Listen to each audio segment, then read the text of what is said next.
Időutazásra hívlak meg titeket, képzeljük magunkat vissza Franciaországba az 50-es évek végére, amikor a Citroën már egész nagy darabszámban árulta a CV2-est, ami egy olyan Citroën volt, ami kimondottan arra készült, hogy a gazdálkodó embereknek vidéken egy olyan autójuk legyen, amiben négyen be tudnak ülni, tudnak vele úgy utazni, hogy a csomagtartóba rakott kosártojás ne törjön össze. Ez így meg volt fogalmazva pontosan, és be is jött a Citroennek nagyon olyannyira, hogy nagyon sokat adtak el belőle az 50-es évek végén, ebből a CV2-esből, a kacsából, amit később így neveztek el, és tényleg egy olyan praktikus autó volt, amit nagyon szerettek az emberek, és nem néztem félre az emblémát, hogy a Citroenről kezdek beszélni, és Renault áll mellettem, ugyanis ez egy Renault 4-es, aminek a megszületése elsősorban ennek volt köszönhető, hogy a Renault irigy lett a Citroenre, hogy a CV2-est annyian veszik, és hogy mennyire sikeres lett.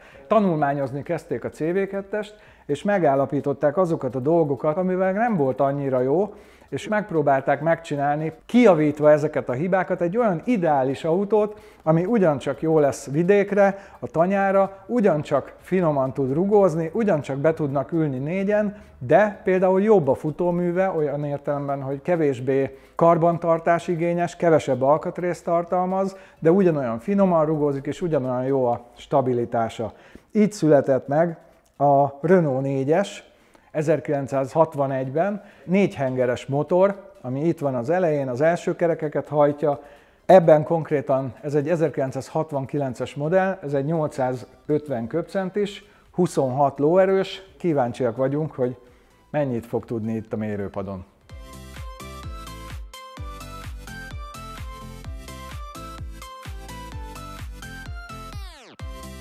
Közben a kollégák felhívták a figyelmemet, hogy CV2-est mondtam végig a kacsánál, pedig az 2 CV, de nem is erről akartunk beszélni, ez csak egy mellékszál, hanem erről a gyönyörű autóról, ami a színe is szép, meg a belseje is szép, meg minden. Hogy került ez hozzád, vagy mióta van nálad? Ez a konkrét autó 1 éve. A történet az onnan indul, hogy nekem az első autóm Renault 4-es volt, csak hát az idők során nem figyeltem rá oda, sajnos az megszűnt létezni. És akkor hosszú ideig kerestem mindenféle portálokon egy viszonylag jó állapotú Renault 4-est. Aztán odáig jutottam, hogy megláttam ezt az autót, és kisebb alkudozások után a tulajdonossal sikerült megegyezni. Ezt egy, ha jól tudom, pécsi veteránklubos úriember csinálta meg. Én ebben az állapotában vettem, kisebb módosításokat csináltam, majd lökhárító csere, kárpit cserét azt már én csináltam, de alapvetően én így vettem, az ő kezemunkája. De nagyon jól néz ki, viszont amikor a meghívót küldtem, akkor visszaírtad, hogy hát a motorja az nem a legerősebb. Igen, az most még egy gyenge pont. Hát, hogy az 1 év alatt túl sokat nem mentem vele, most kezdtem el használni, és azért érezhető, hogy szükséges a generál.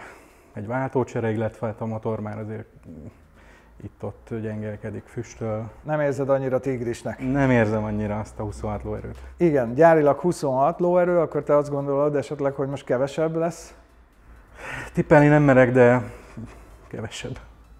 Én meg azt mondom, hogy meg lesz a 25. Azért mondom, mert tehát a kopásnál nem szokott annyira esni a teljesítmény, egy rosszabb karburátor beállítás az inkább befolyásolja a teljesítményt, mint így a kopás, de ez most a mérésnél ki fog derülni. Úgyhogy megnézzük.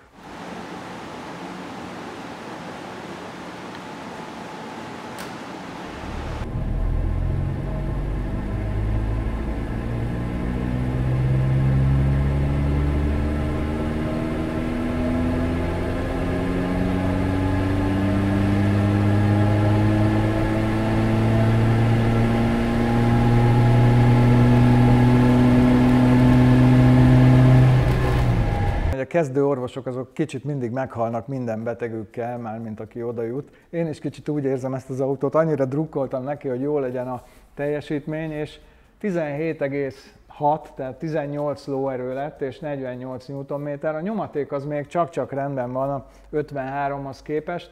A 26-hoz ez a 18, ez a kevés, és a görbe is nagyon furcsa alakul, mert elindul a teljesítménygörbe, de utána nagyon-nagyon ellaposodik, és szinte végig itt maximális teljesítményben van, és utána megy le, szinte úgy néz ki, mint a nyomatékgörbe. Ellenben a nyomatékgörbével az meg ugye megvan közel a maximumnál, de utána nagyon-nagyon esni kezd.